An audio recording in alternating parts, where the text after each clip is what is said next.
Hello, my name is Brandon Danzy, and this is the presentation that will be giving on my research paper. The topic which I chose to research was Sarbanes-Oxley. Now, this being a very broad subject, that I've decided to focus my studies on the implications that this act had on executives and management. In order to make sure that everyone is up to speed on what Sarbanes-Oxley is, I'll first give a short introduction. The act was hurriedly passed on July 30th, 2002 in response to many different corporate scandals, a couple of which were WorldCom and Enron, which had brought down those two companies and ruined the lives of thousands of people.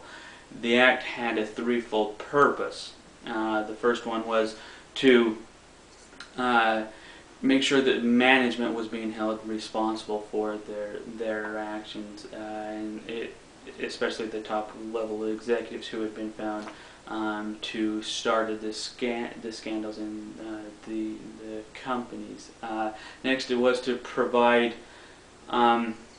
more penalties, harsher penalties, to those executives who were found to be breaking compliance laws. Previously it had been fines, and now it was up to 20 years in prison that they could receive. And next was to restore the confidence of in investors, since many investors had shied away from investing as a result of these scandals. Also, since I'm going to focus my research paper on the implications of management, I think it's important that we look at Section 404 of Sarbanes-Oxley.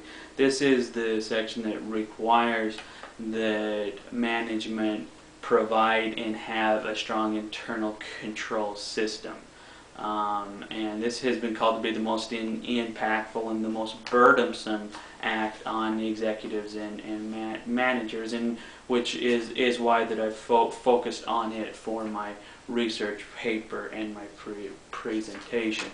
So in doing my research, I found that most articles were written on the many costs that came as a result of Sarbanes-Oxley, but I wanted to make sure and look at both sides of the argument. So let's first look at what were some of the benefits that came as a result of this act, and I looked at benefits for two different groups of people. First, for the investors, and what they found is that companies now had to report their internal weaknesses, which gave more transparency. Next, they also saw that there was improved corporate governance as a result of this act. Now, to management and executives, as they were forced to look at their internal control system, they found many weaknesses, and as a result were able to correct those and strengthen their internal control systems, providing more consistency and more automation to do it more efficiently. They also were able to improve their documentation system. One company reported improving their job descriptions, and another one said that they were able to find loopholes and things in customer contracts and leases that were costing the company money. Now, as we look at the next slide, we will see that it didn't come at a small cost. It's just estimated that for large U.S. companies, just to implement Section 404, it cost somewhere around $4.6 million more than what was expected. And those are just the monetary costs, and there's also a significant cost for the maintenance, the ongoing maintenance of Section 404. Depending on the size of company, it can be from hundreds of thousands to millions of dollars. And also there's non-monetary costs. One, that because executives now have more of a role and must actually sign off on the financial reporting and review all of the internal audits, their meetings are going longer, especially the boards of directors who only meet 5 to 6 times a year. Their time is now not spent so much on strategy as it is on looking at the results of the audit and things required by Sarbanes-Oxley.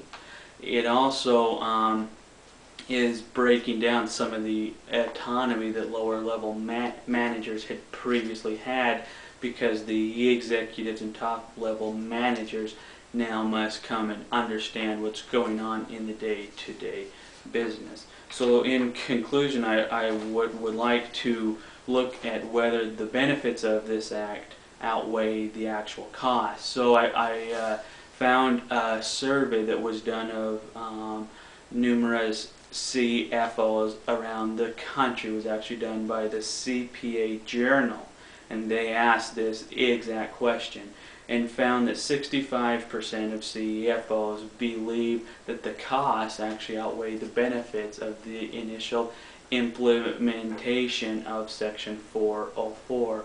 However, only 42% of those believe that the costs outweigh the ongoing benefits. The ongoing costs outweigh the ongoing benefits, showing that a majority of CFOs believe that the benefit, now that it's implemented, actually is outweighing the cost.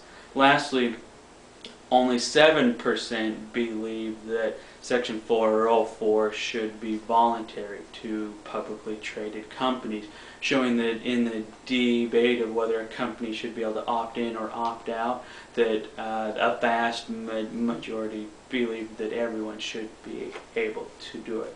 Personally, as I've done my research, I have seen that yes, it does come at a large cost.